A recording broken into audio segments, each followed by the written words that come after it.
Assalamualaikum warahmatullahi wabarakatuh. Perkenalkan, nama saya asal dari Ciamis.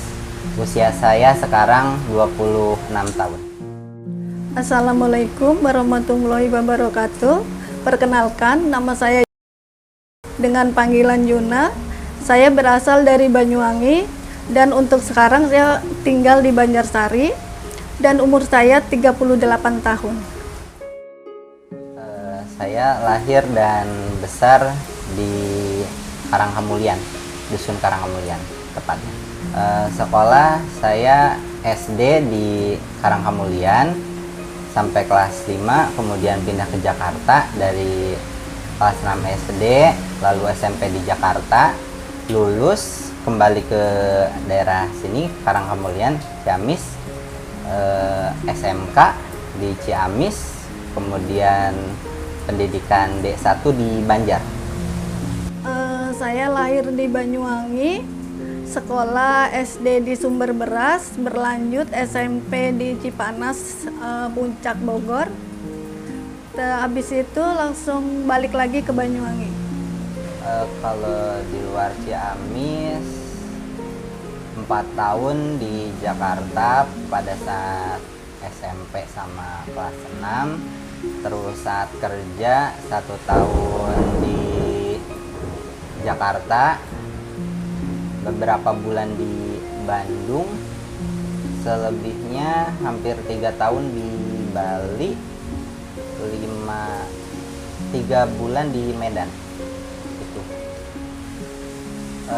Background keluarga, ibu sudah almarhum, bapak masih ada. Saya mempunyai seorang kakak perempuan dan tinggal masih satu rumah meskipun bapak sudah menikah lagi. Ibu meninggal pada saat 16 tahun. Sangat merasakan dan dekat sekali dengan ibu. Kalau dibilang gaul untuk berteman sih, saya termasuk orang yang jarang keluar. Tetapi pada saat saya sudah lulus SMK, dari situlah saya mulai kenal yang namanya main keluar, terus tahu teman dari luar. Ataupun hobinya apa sih, Bang? Kalau hobi, suka membaca cerita fiksi, komik, terus memasak sama membuat kue. Saya udah pernah menikah pas lulus SMP. Jadi pas waktu menikah itu umur saya 20 tahun. Pernah punya anak sama suami yang dulu itu 3. Akhirnya jadi single parent. Anak di mana? Anak ada yang di Tanjung Pinang 2, di Bali 1. Berapa kali nikah sih? 2 kali. Iya. Di Ciamis 2 tahunan. Suami di Jakarta. Kerja di Jakarta. Yang 3 anak ini usianya berapa tahun? Umur yang pertama itu 26. Iya. Yang kedua 24. Yang ketiganya ini 21. Setelah saya lulus, saya kerja di Jakarta di pusat perbelanjaan sebagai SPB. Nah, di situ karena saya sempat tinggal sendiri, tepatnya di kos lah. Nah, di situ saya mulai tahu yang namanya aplikasi untuk berkenalan secara online dan bertemu. Nah, disitulah saya mulai tahu main di luar itu seperti apa. Sejak jadi single parent. Iya, jadi saya menghidupin anak 3 itu masih kecil-kecil sih. Terus akhirnya saya merantau ke Bali. Nah, saya di situ tuh saya kerja di dunia malam. Berarti dari kecil Iya. sekolah punya suami dan punya anak kehidupan biasa ya kan? Biasa, saya tapi biasa di rantauan terus gitu, Bekerja bekerja. Kalau untuk dunia sama nih dulu. Nah, kalau untuk hiburan dunia malam, saya waktu itu kenalnya pas waktu pendidikan D1 saya. Saya iseng-iseng main ke bar. Nah, di situ saya mulai tahu, oh ternyata ini yang dinamakan dunia malam. Sempet waktu itu ya pulang menjelang pagi, terus pada saat main itu pun saya berkenalan dengan orang yang baru kenal dan melakukan hubungan tersebut hanya karena untuk mencari kesenangan lah waktu itu. Sebenarnya sih kalau untuk komunikasi mungkin ada, tetapi tidak seintens dengan pada saat masih ada almarhum ibu. Jadi kebetulan dari kecil saya tidak terlalu dekat dengan sosok ayah, dan mungkin saya dekat dengan kakak saya, tetapi pada saat itu kakak saya juga sudah sedikit tahu tentang diri saya. Jadi kakak saya mendukung tapi juga memberi peringatan terhadap saya pada saat itu. Sebenarnya sih kehilangan sekali ya, soalnya pada saat itu saya kebetulan kan masa peralihan ya, dari remaja, dan tahu sendiri pada saat usia 16 tahun itu kan sedang butuh-butuhnya bimbingan dari orang tua. Saya tidak mendapatkan hal itu, jadi karena saya sangat dekat dengan ibu saya dan tidak dekat dengan sosok seorang ayah waktu itu, saya lebih tertutup. Itu pun saya mulai terbuka dengan kakak saya tuh pada saat saya kelas 2, mau kelas 2. Kalau alasan berpisah dengan suami pertama? Alasannya waktu itu karena suami saya pelayaran ya, jadi alasannya tuh saya tuh tidak mau dimadu gitu. Waktu itu Itu, anak usia berapa pada waktu rumah tangga Ah. mulai goyang? Rumah tangga mulai goyah itu anak saya yang pertama itu baru SD kelas 2, terus yang kedua, yang ketiga itu belum sekolah. Ya, Berarti jadi baru punya 2 anak. 3. Oh, tidak. Tapi yang paling kecil itu masih menyusui. Misalnya jadinya saya itu ya kerja sendiri gitu. Suami di laut Iya, kurang kasih sayang. iya. Suami di laut, dia pulangnya kan juga setahun sekali, kadang 2 tahun sekali gitu. Dan kalau anak-anak, rasa sayang ke anak-anak sedalam apa sih bagi Teteh? Kalau saya sama anak-anak ya sayang banget ya sama anak-anak itu, gimana ya? Makanya saya sampai bekerja itu, sampai ke mana-mana itu ya untuk hidupin anak. Dari ketiga anak itu yang paling dekat yang mana? Yang paling kecil. Iya. Sekarang umur berapa? Sekarang umur 21, udah kerja sih dia di Bali. Komunikasi Komunikasi tiap hari kerja di kantor Alfa. Iya, cowoknya cowok. kapan mulai salah jalan ceritakan?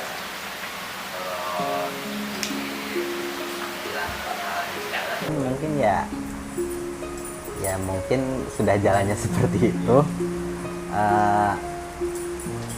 Awal mulanya sih waktu itu tuh cerita dulu, pas SMK kelas 1 semester 2 kalau nggak salah tuh, saya pulang liburan dari Jakarta. Kebetulan saya kebablasan sampai Cilacap waktu itu tuh.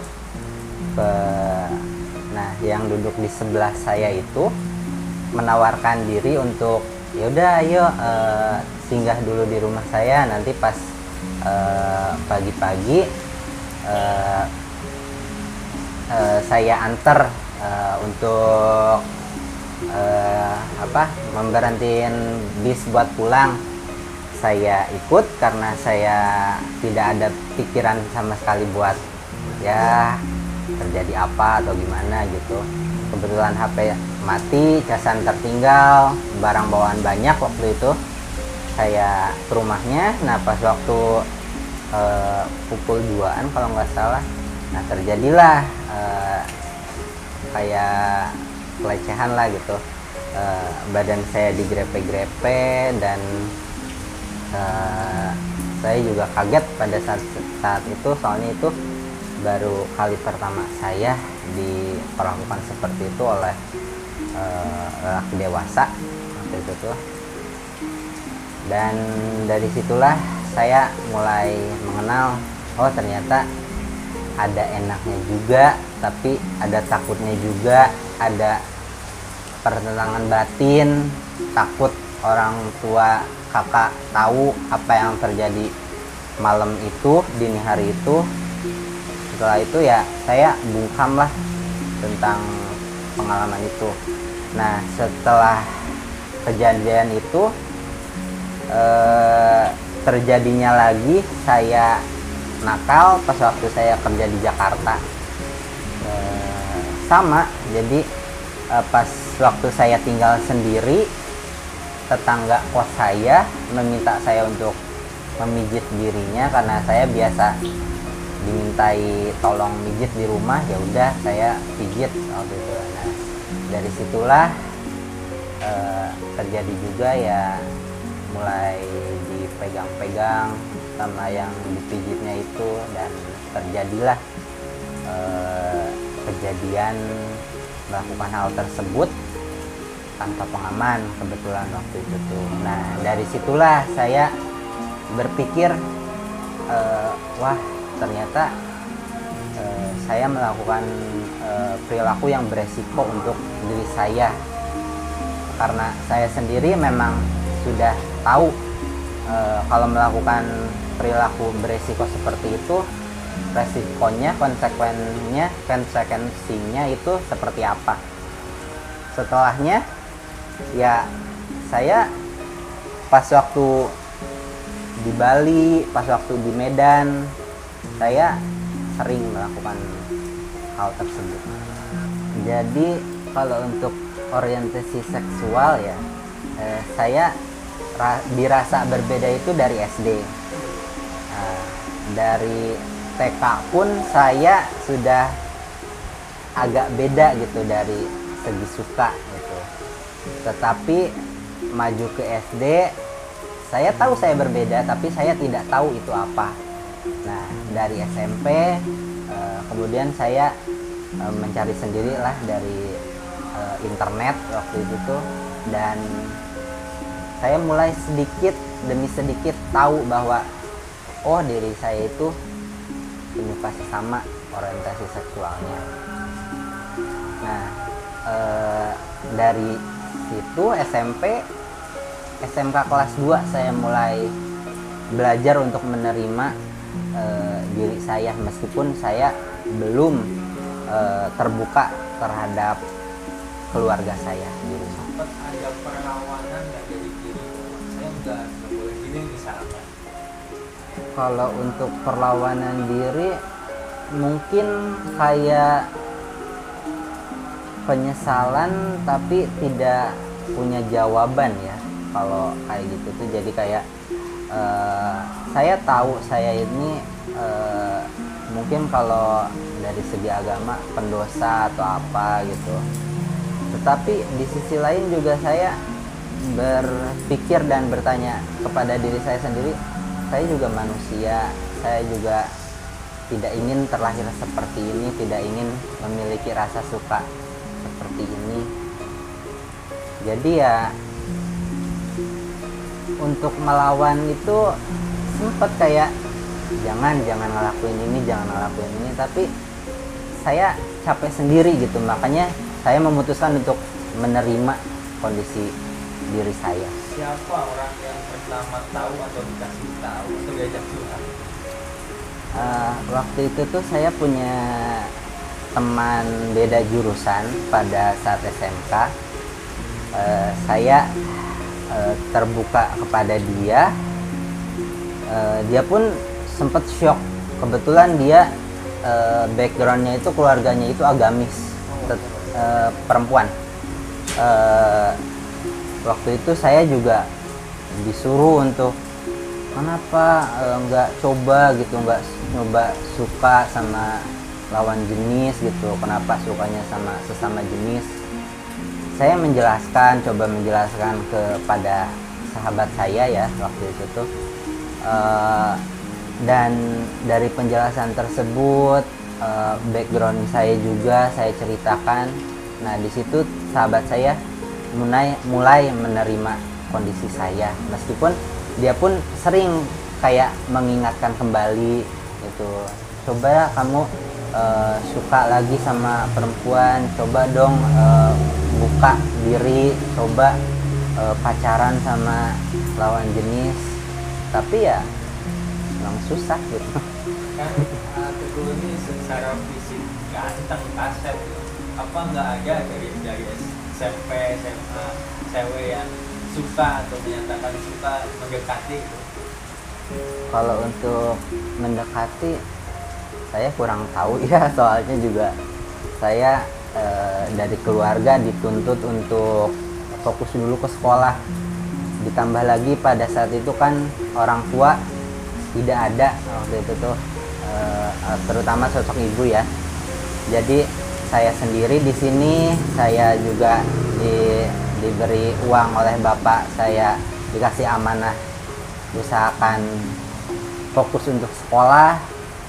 Nah di situ jadi nggak terlalu fokus untuk pengen pacaran ke perempuan atau apa, soalnya sudah terlalu kayaknya ya udah berat gitu kalau untuk ditambah lagi untuk hubungan dengan pacaran tersebut waktu itu.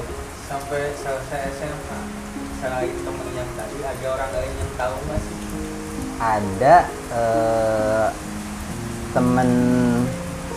temen sekelas laki-laki tahu saya, dia bilang ke saya, kamu tuh emang kelihatan dari awal saya tahu juga agak beda dengan temen laki-laki sekelas yang lain. Dan dari statement itu saya memutuskan untuk ya saya emang berbeda. Itu dari kecil juga saya udah ngerasa berbeda. Di situ saya menjelaskan kepada dia, dia pun banyak bertanya kepada saya dan dia paham dan dia saling menghargai lah privasi yang kita bicarakan pada saat itu. Secara penampilan fisik kan nggak kelihatan ya?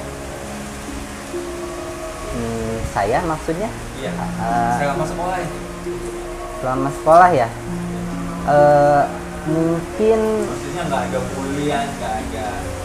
Kalau dari bulian mungkin pas SD ya paling parahnya itu, karena pada saat SD kebetulan saya lebih gemulai, terus lebih menyukai permainan perempuan, dan pada saat itu emang pembulian itu ya lumayan parah waktu itu. Pembulian itu memperparah atau malah membuat ini sih dampaknya gitu? Ya kayak saya sendiri sampai saat sekarang ya, untuk mengikuti olahraga kayak sepak bola tuh saya takut karena pada saat itu saya suka menjadi dibilangnya yang rusuh dari tim lah, nggak bisa ngapa-ngapain lah gitu. Belum lagi ya adalah sindiran-sindiran tak enak. Ketika dengan dimulai itu tadi, misalkan kan ada bully, ada cemoohan, kan harusnya Teguh ini mendapatkan teman disupport, bukan malah dibully. Ada nggak yang bulian itu membuat itu tambah down, tambah susah untuk move on gitu? Ya kak, kayak jadi posisinya ini, saya sendiri ya di waktu itu tuh, jadi bingung memposisikan diri saya tuh di kubu laki-laki saya tidak diterima, tetapi di kubu perempuan saya diterima, tapi saya bukan bagiannya di situ. Makanya di situ saya merasakan kayak sedikit terisolasi, meskipun saya masih bisa bermain lah, tapi tetap dari efek pembulian tersebut berkurang lah.